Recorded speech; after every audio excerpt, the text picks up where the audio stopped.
Pertambahan jumlah positif COVID-19 di berbagai wilayah meningkat dalam beberapa hari terakhir. Penambahan kasus positif ini terjadi imbas libur Lebaran dan juga mobilitas masyarakat yang cukup tinggi.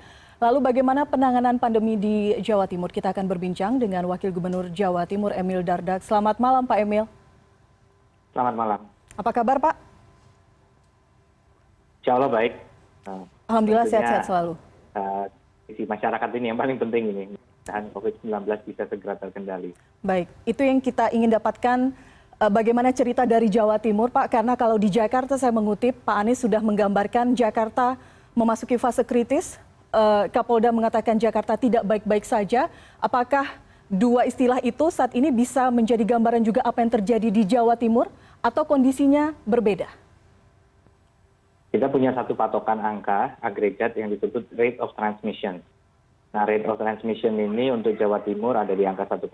Artinya terjadi pertumbuhan kasus dan trennya adalah tren naik, bukan tren turun ataupun landai. Nah, ini adalah catatan yang sangat penting bahwasanya dengan kondisi yang seperti itu kita perlu meningkatkan kewaspadaan.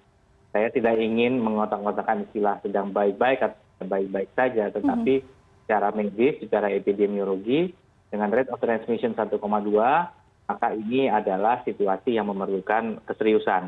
Saya mohon izin, ada data juga di sini, selain rate of transmission di tingkat provinsi di Indonesia, dari 38 kabupaten kota di Jawa Timur, sebenarnya ada 7 yang rate of transmission-nya itu zona biru atau bawah 1. Yang lainnya 1 ke atas, artinya ini merupakan satu keperluan waspadanya 31 kabupaten kota di Jawa Timur. Tetapi tentunya tingkat signifikansi dari angka ini memang ada perhatian khusus terhadap 2 wilayah, yaitu Bangkalan, saya ulangi bukan Madura, tapi Bangkalan, dan Madiun. Oke, Bangkalan kita sudah mendapatkan begitu banyak informasi adanya ditemukannya varian baru virus Delta di sana. Sebelum kita berbicara mengenai Bangkalan, perkembangan Madiun bagaimana Pak? Ya, di Madiun juga kita melihat kasusnya kemarin ini naik di Madiun sebanyak di kota 22, ya, kemudian di Kabupaten Madiun sendiri 25. Jadi memang angka ini, tetapi kita melihat tren beberapa hari terakhir, kita juga ingin memastikan bahwa tidak terjadi peningkatan yang tidak terpantau. Inilah sebabnya dari Polda Jatim juga sudah menerjunkan tim khusus dari Brimob bersama dengan Marinir, bukan hanya ke Bangkalan tetapi juga ke wilayah Madiun. Artinya penyekatan memang dilakukan dengan jumlah personil yang cukup, memastikan mobilitas tidak tinggi begitu ya Pak ya. Bangkalan sendiri kan kita tahu sejak awal mendapatkan begitu banyak tantangan. Bagaimana reaksi dari masyarakat di sana? Apalagi ketika diminta untuk tes antigen saja kemudian masih terjadi penolakan. Bagaimana strategi selanjutnya Pak Wagub? Ya, kami juga baru berbincang dengan Ibu Gubernur, berdiskusi bahwa memang sebagai contoh di Ngawi yang terjadi kenaikan kasus dilakukan pembatasan di tingkat mikro. Karena desa-desa di sana dibatasi dan warga justru cukup aktif melakukan permohonan untuk dites, di swab, gitu ya. Nah, inilah yang juga sedang diupayakan tentunya di Bangkalan dengan terjunnya semakin banyak aparat yang terjun, harapannya akan semakin banyak pelayanan kepada masyarakat. Nah, harapannya masyarakat kemudian dengan pelayanan yang lebih baik akan semakin tergerak untuk bisa percepat proses-proses pelandaian kursa COVID-19 di Bangkalan ini. Baik, Pak Emil, bagaimana kemudian menyamakan narasi sehingga ini berimplementasi pengetatan di lapangan PPKM Mikro yang saat ini sudah berlangsung di beberapa wilayah.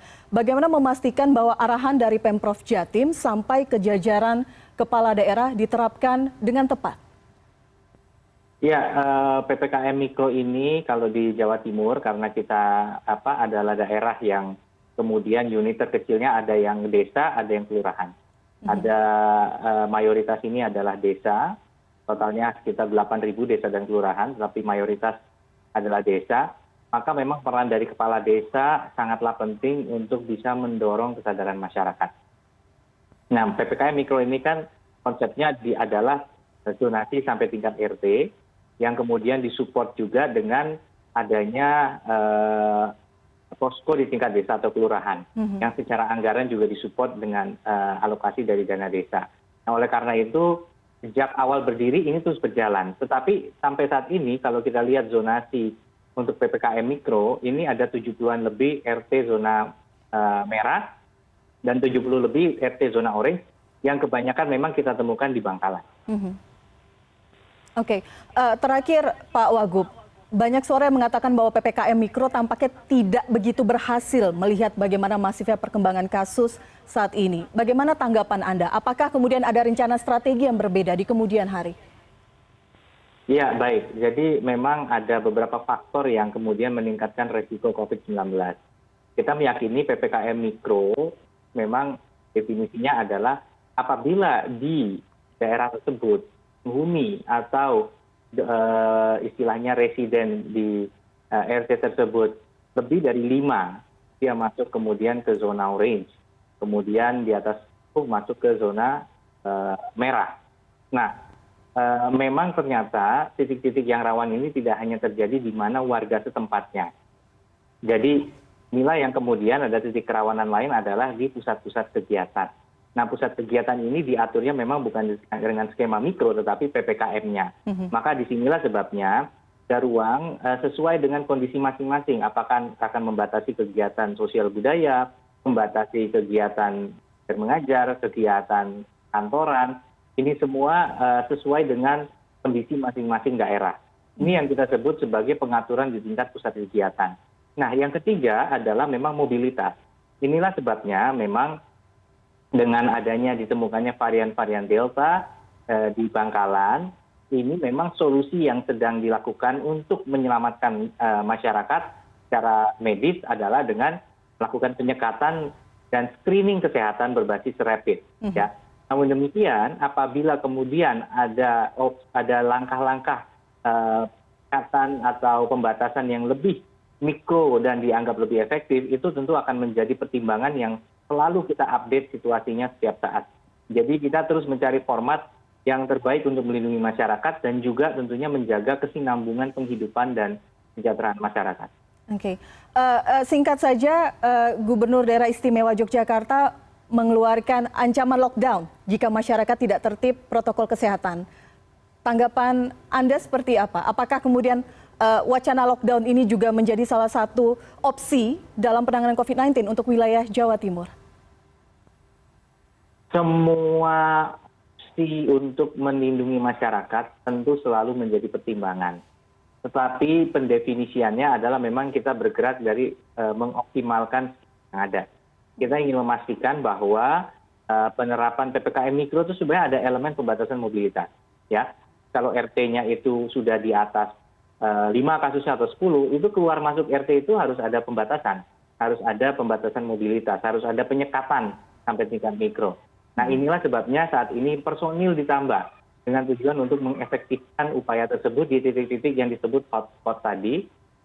Dan harapannya kita bisa mendapatkan data yang lebih valid.